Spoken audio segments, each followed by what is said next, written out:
રાધે રાધે, જય સિયારામ. રાધે રાધે. આપણે શ્રી શ્રી યશોધરજીનું ચરિત્ર ચાલે છે. યશોધરજીના ચરિત્રમાં આપણે આગળ વધીએ તો યશોધરજીના બધા ઘરના ભક્ત હતા. એકો એક વ્યક્તિ ભક્ત હતા અને બધાયના એક જ વિચાર હતા. અલગ અલગ વિચાર નહોતા કોઈના. વિચાર બધાયના એક હરખા સુંદર. અને ભક્તિમાં કોઈ નિર્ણય લે યશોધરજી તો ઘરના બધા લોકોને એ માન્ય રહેતો. આવી વસ્તુ છે. એટલે ભક્તિમાં એક વિચાર હોવા અતિ જરૂરી છે. જો એક વિચાર ન હોય ને તો પછી કુબાજી જેવું થાય. કુબાજીના ધર્મપત્નીને અંતે કુબાજીએ બારે તગડવા પડ્યા.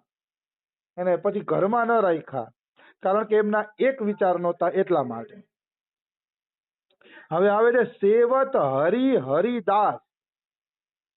મતલબ યશોધરજીના કુટુંબ વાળા હરિ અને હરિદાસ નું સેવન કરતા. મતલબ હરિ એટલે ભગવાન, હરિદાસ એટલે ભગવાનના ભક્તો. ભક્ત અને ભગવાન બેયની સેવામાં એમનો ભાવ હતો. એટલા માટે તો કહે છે સબ સંતન મિલી નિર્ણય કિયો, મથવેદ પુરાણ ઇતિહાસ, ભજવે કો દો ઈસુ ઘર, કે હરિદાસ. ભજન કરવા માટે તો બે જણા મુખ્ય છે, એક તો ભક્ત અને એક તો ભગવાન. આ બેનું ભજન કરો, બીજાનું કોઈનું ભજન ન કરો. આવી વસ્તુ છે. તો ભક્ત અને ભગવાનની ઉપાસના કરવી જોઈએ. એના ઘરમાં જરૂર અનપાઈની ભક્તિ આવે છે. પછી ભલે તમારા જ્યાં રહેતા હોય ત્યાં ભક્તો ન હોય તો ગ્રહસ્થ ભક્તો કે આપણા ઓળખાણ વાળા કોઈ ભક્તો જે ભક્તિ કરતા હોય એ પણ ઘરમાં આવે તો એ ભક્ત જ છે. સાધુ આવે એવું જ ન માનવું જોઈએ કે સાધુ આવ્યા તો જ ભક્ત આવ્યા એવું. ભક્ત ગ્રહસ્થી પણ હોઈ શકે છે. અને ભક્ત અને ભગવાન કેવલ ભક્તિથી જ સંતુષ્ટ થાય છે. ભક્ત અને ભગવાનને બીજું કાંઈ જોતું નથી હોતું. એ તો કેવળ ભક્તિ માત્રથી જ સંતુષ્ટ થાય છે. એટલે કે જે ભક્તિએ ઉતુષ્યંતિ મહાનુભાવા, જે મહાનુભાવ છે, જે ભગવાનના ભક્તો છે, એ કેવલ ભક્તિથી જ સંતોષ પામી જાય છે. એને તમે સારો ભાવ દેખાડો ને તો એ છાસને રોટલો પણ ખાઈ લેશે. એનાથી જ પ્રસન્ન થઈ જાય છે નિશ્ચિત. એમાં કોઈ એટલે કોઈ શંકા નથી. આવી વસ્તુ છે ને ભગવાન માટે કીધું છે ભક્તિ પ્રિયો માધવ. ભગવાન માટે કીધું કે માધવ છે એ ભક્તિના પ્રિય છે. માધવ પણ ભક્તિથી રીજે છે. એટલે ભક્તો અને ભગવાન બે ભક્તિથી જ રીજે. જો ધન સંપત્તિથી રીજે એ ભગવાન નો કહેવાય ને સંત નો કહેવાય. જે ધન સંપત્તિથી રીજે, માન પ્રતિષ્ઠાથી રીજે, કોઈ પણ ભૌતિક વસ્તુ તમે એને લઈ દો અને રીજે, એ સંત જ ન હોઈ શકે. કદાપી સંત ન હોઈ શકે. એમાં ક્યારેય શંકા નથી. ભક્ત તો હંમેશા ભક્તિથી જ રીજે છે. એ વાત તમારે કાગળમાં લખીને રાખવી. ભક્ત અને ભગવાન. ઘણા લોકો એમ કહેતા હોય ભગવાનનો અવતાર છે, પણ તમે ભગવાનનો અવતાર છે તો ભક્તિથી તો રીઝતા નથી. તમારે જોઈ છે સારી ગાડી, આશ્રમ, આ તે બધું જોઈ છે. એટલે એ ભગવાનનો અવતાર નથી ને સંત નથી ખરેખર. કેવળ ભક્તિ અને ભાવથી રીજે એને જ ભક્ત અને ભગવાન કહેવાય. રામચરિત માનસમાં પણ કીધું છે હેતુ રહિત જગ જુગ ઉપકારી, તુમ તુમાર સેવક અસુરારી. હેતુ વગર જો કોઈ પ્રસન્ન થતા હોય તો એ ભક્ત અને ભગવાન જ છે. એના સિવાય કોઈ હેતુ વગર પ્રસન્ન થતા નથી. આવી વસ્તુ છે. અને ભાગવતના પ્રથમ સ્કંધની અંદર 16મા અધ્યાયની અંદર 6ઠ્ઠો શ્લોક છે. એમાં સૌનકજી એમ કહે છે કે હે સુતજી, તમે જો કૃષ્ણની લીલા હોય તો સંભળાવો, અને કાં તો કૃષ્ણના પ્યારા ભક્તોની લીલા હોય તો સંભળાવો. કારણ કે ભક્ત અને ભગવાન સિવાય અમારે બીજા કોઈની વાતો સાંભળવી જ નથી. એ સંસારી લોકોની વાતો સાંભળવી જ નથી. એ ગમે એવા હોય તો અમારે એની વાતો સાંભળવી જ નથી. તમે તો અમને ભક્ત અને ભગવાનની વાતો સંભળાવો, બાકી અમારે કઈ સાંભળવું નથી. મતલબ આ શ્લોક એમ સાબિત કરે છે કે કોઈની વાતો સાંભળવી હોય કે કોઈની સેવા કરવી હોય તો એ ભક્ત અને ભગવાન જ છે. સંસારીઓથી દૂર જ રહેવું, કારણ કે સંસારી સંસાર કોર જ તાણે છે, એટલે સંસારીઓથી દૂર રહેવામાં જ મજા છે. ભક્ત અને ભગવાનની જ ચર્ચા સાંભળવી, એની જ ચર્ચા કરવી ને એની જ સેવા કરવી. સંસારી લોકો હારે તો વ્યવહાર પૂરતો સંબંધ રાખવાનો, હા હોકારા પૂરતો સંબંધ રાખવાનો, પછી ઈ એના રસ્તે આપણા રસ્તે. બાકી સેવન ભજવે કો દો ઈ સુગર, કે હરિ દાસ. ભજન માટે તો બે જ સુગર છે, ભગવાન અને ભગવાનના ભક્તો. હવે આવે છે કે યશોધરના પરિવારમાં બધા લોકો રામ નામનો જપ કરતા, રામ ભક્ત હતા, એટલે બધાને રામ નામ અતિશય પ્રિય હતું. એટલે કહેવાય છે રામ રસાયણ.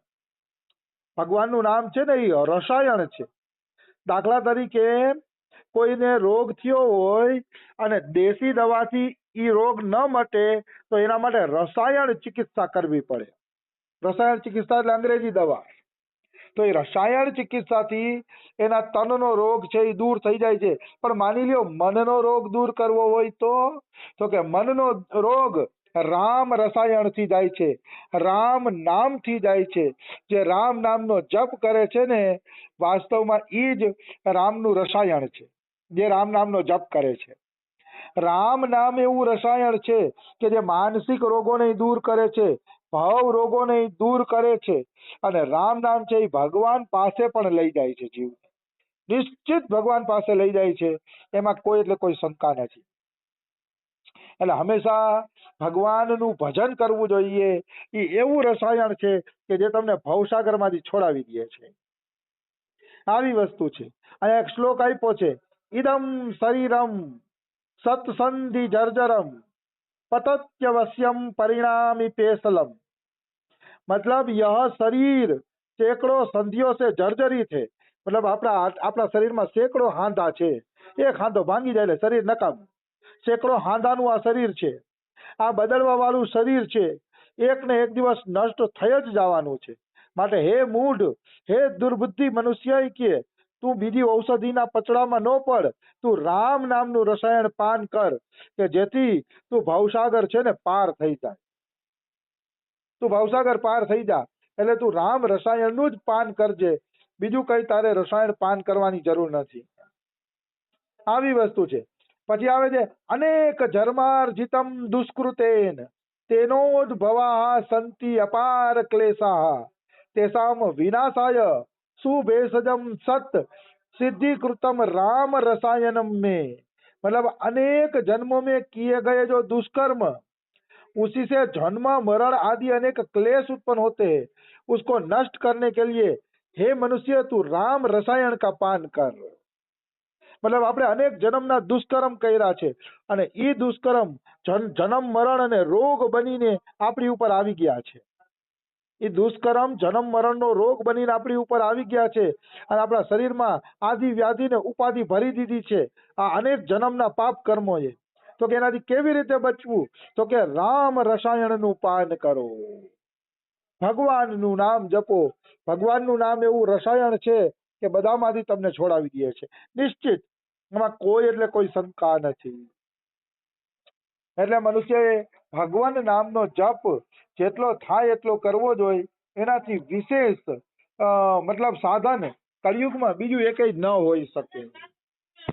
એનાથી વિશેષ સાધન કળિયુગમાં બીજું એકેય નથી.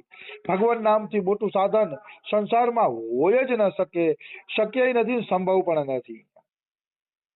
એટલે મનુષ્યએ ભગવાન નામનો જપ કરવો જોઈએ. ભગવાન નામ તમારા કરોડો જન્મોના પાપોને દૂર કરી નાખે છે.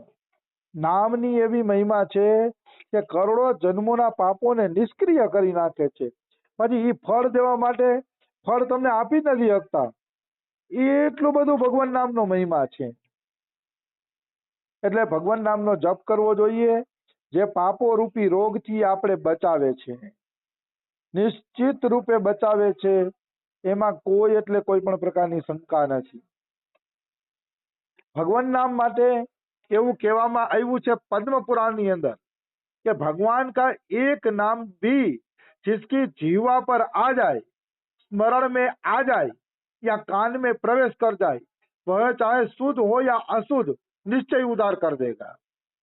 આ પદ્મ પુરાણનો શ્લોક છે કે ભગવાનનું નામ કોઈની જીભ ઉપર આવી ગયું હોય કે સ્મરણમાં આવી ગયું હોય કે અથવા તો કાનમાં પ્રવેશ કરી ગયું, ભગવાનનું નામ કાનની અંદર પણ પ્રવેશ કરી ગયું, તો હવે એ શુદ્ધ રૂપે લીધું કે અશુદ્ધ રૂપે લીધું ને તો એ ઉદ્ધાર કરી દેશે।